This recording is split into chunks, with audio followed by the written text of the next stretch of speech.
Audience à la présidence de la République, le chef de l'État Idriss Déby Itno s'est longuement entretenu ce vendredi avec une délégation italienne de la firme Finasi. Des précisions à la une de ce journal.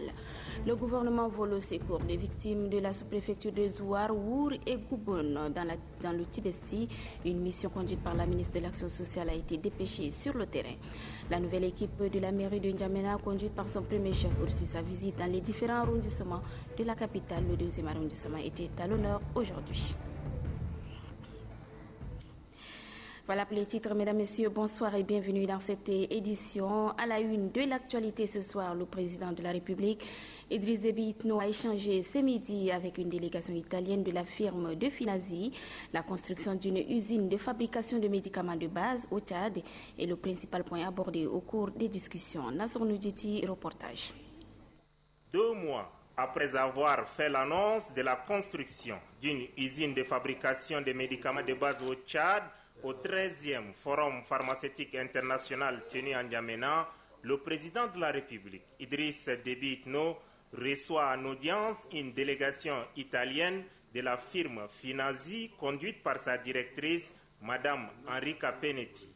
La dite délégation a pendant 1h30 exposé au chef de l'État son expertise dans le domaine, ayant construit 223 hôpitaux et firmes pharmaceutiques à travers le monde.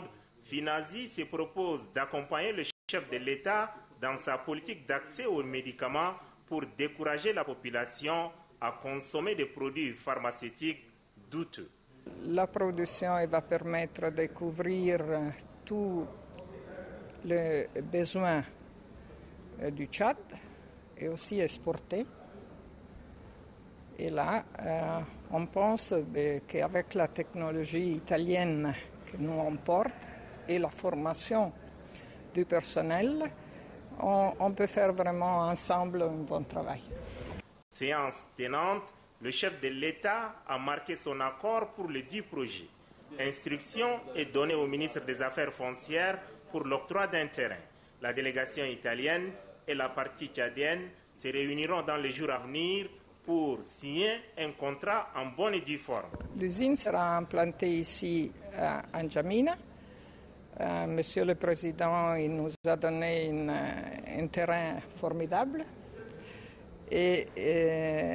car il veut faire le projet vite. Il nous a dit de courir et nous, on va faire le possible pour mettre la première pierre avant de la fin de l'année. Selon Mme Enrica, les premiers médicaments made in Tchad seront disponibles en fin 2013. Dans un premier temps, l'usine fabriquera 10 médicaments essentiels et plus tard des antirétroviraux et des médicaments spécifiques. Les victimes de la pluie diluvienne du département de Tibesti-Ouest viennent de recevoir l'aide du gouvernement par l'entremise de la ministre de l'Action sociale, de la Famille et de la Solidarité nationale, Fatima Issa Ramadan. Les localités concernées sont Zouar, Wour et Gouboun. La cérémonie s'est déroulée en présence du gouverneur de la région, Souleymane Diabo, envoyé spécial. Le gouvernement, à travers le ministère de l'Action sociale, vole au secours des sinistrés de la région du Tibesti. Les habitants de la sous-préfecture de Zouar, Wour et Gouboun étaient victimes de dégâts causés par une pluie diluvienne en juin dernier. Dépêchée à Bardaï, la ministre de l'Action sociale, de la Famille et de la Solidarité nationale, Fatima Issa Ramadan, a remis l'assistance au gouverneur de la région du Tibesti. Aussitôt, le gouverneur Brahim Hissène Brémé a remis à son tour l'argent aux 3 sous-préfets des localités touchées. Le gouvernement a répondu à notre appel pour venir en aide à la population de ces 3 sous-préfectures citées. Donc nous remercions très chaleureusement et très sincèrement son Excellence le Président de la République, chef de l'État, qui n'a ménagé aucun effort à venir souvent aider les sinistrés et les démunis. Les députés du département de Tibesti-Ouest apprécient les gestes du gouvernement. Aujourd'hui, nous sommes très heureux que le gouvernement du Tchad, avec l'appui de Madame la ministre, avec son staff, ils ont fait un travail énorme aujourd'hui venir ici et assister à cette population. Je suis très heureux en tant qu'élu de la région et aussi élu du département de Tibesti-Ouest. Nous remercions aussi le gouvernement et le président de la République d'avoir pensé et assisté à cette population qui est vraiment loin à la frontière. Pour la ministre de l'Action sociale, Fatimé Issa Ramadan, le gouvernement est toujours à l'écoute de toutes les populations du pays. Le gouverneur n'a ménagé aucun effort pour pouvoir rassembler les autorités de ces 3 départements au niveau de Barda ici, pour qu'on puisse venir voir avec eux quelle est la modalité pratique de pouvoir toucher ces populations et leur apporter l'assistance du gouvernement à travers le ministère de l'Action sociale. L'assistance en faveur de la population des Zouar s'élève à 6 880 000 francs CFA. Celle de Our, 6 940 000 francs. Et les victimes de la sous-préfecture de Goubon, 4 150 000 francs CFA. Le maire de la ville de N'Djamena et ses adjoints poursuivent leur tournée dans les différents arrondissements de la capitale. Ils se sont rendus ce matin au 2e arrondissement pour s'imprégner des conditions de vie de la population cette saison des pluies. Le point avec Amadi Abbas. S'imprégner des niveaux de fonctionnement des arrondissements et constater de visu les réalités sur le terrain en cette saison de pluie. Ainsi se résume la politique des autorités municipales de la ville de N'Djamena. C'est par ce vieux bâtiment abritant les locaux du 2e arrondissement municipal que le maire central de N'Djamena a entamé sa visite. Du bureau du maire en passant par les autres services et la salle de détention, le constat est amer. La municipalité du 2e arrondissement est en proie à des difficultés. Ils vont aller faire le bilan de leur sortie et ils vont instruire les techniciens pour venir sur le lieu. Ensemble, on va essayer de faire le travail afin que ça puisse s'améliorer. Les quartiers Klepmat, Goudi et le futur bâtiment servant devant abriter le 2e arrondissement ont également reçu la visite de la délégation. Ici, nous sommes au futur siège du 2e arrondissement. La voie est inaccessible. Ce sont des eaux de pluie et des herbes qui dominent la cour. Pour le premier magistrat de N'Djamena, il faut agir pour sauver le 2e arrondissement. C'est un arrondissement aussi qui a des mairies qui a besoin vraiment d'une infrastructure routière et qui a besoin vraiment de caniveaux. C'est vrai que le bassin de rétention, il y en avait le plus gros bassin en N'Djamena se trouve au 2e arrondissement. Il n'y avait pas tellement de problème pour ça. Mais sincèrement, il y a du travail à faire aussi au niveau de cette mairie du 2e arrondissement. Les curage des caniveaux et le drainage des eaux pluviales sont pour le moment l'unique solution qu'attend la population. Les yeux du destin, c'est le titre d'un livre présenté ce matin au Centre Al-Mouna. C'est un ouvrage qui raconte l'histoire imaginaire d'une jeune fille victime de mariage forcé et précoce. Les yeux du destin a pour auteur Zakaria Yaya Zakaria. Anastasie Bissi. Cet ouvrage de 77 pages est le second écrit par le jeune écrivain Zakaria Yaya Zakaria. Édité par le Centre Al-Mouna en langue arabe, Jeu du destin rappelle aux esprits l'épineuses question du mariage forcé et surtout précoce. La trame de l'histoire tourne autour de Amira, 13 ans, mariée de force et dépossédée de son héritage paternel par son beau-père. Au fil des pages, l'auteur dévoile les méfaits de cette pratique malheureusement très présente dans la société tchadienne. Mais pour Amira, le destin se révèle positif. Je vais montrer que dans des villages, les gens souffrent. Il n'y a pas de l'eau, il n'y a pas d'électricité, il n'y a pas de l'école, il n'y a pas de santé. Je vais encore donner un message pour la tolérance. Malgré ils ont fait mal à elle, malgré ça aussi, elle a pensé à eux et elle est rentrée chez eux pour construire. Jeu du destin, bien qu'imaginaire, évoque l'un des mots les plus dévastateurs de la société. L'auteur confie l'avoir écrit en 5 mois, mais faute de financement, le roman voit le jour environ 1 an plus tard. L'Union nationale des étudiants du Tchad, dans un point de presse animé hier, tient à remercier les plus hautes autorités pour les efforts consentis ces derniers mois pour le bien-être des étudiants. Voici un extrait proposé par Doba Robert.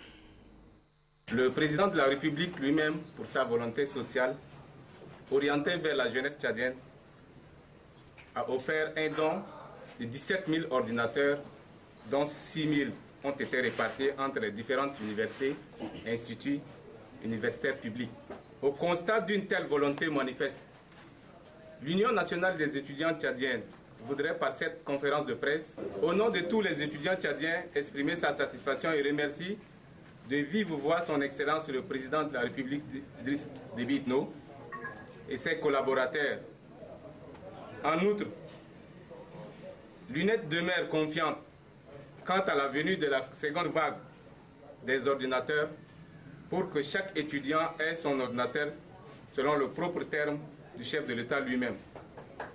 Au Premier ministre, chef du gouvernement et ses collaborateurs, nous vous remercions infiniment pour votre implication sans réserve dans des dossiers brûlants des étudiants tendant à compromettre le bon fonctionnement de l'université de N'Djamena. Voilà le point de presse de l'UNED rendu public par son porte-parole. Le camp des jeunes tchadiens et français organisé du 15 au 1er août au collège évangélique de N'Djamena vient de s'achever. Placé sous le thème « Unissons-nous pour bâtir un monde meilleur », ce camp tchado-français a été présidé par le secrétaire général adjoint du ministère de l'enseignement secondaire, Ghislain Tchanikoudou.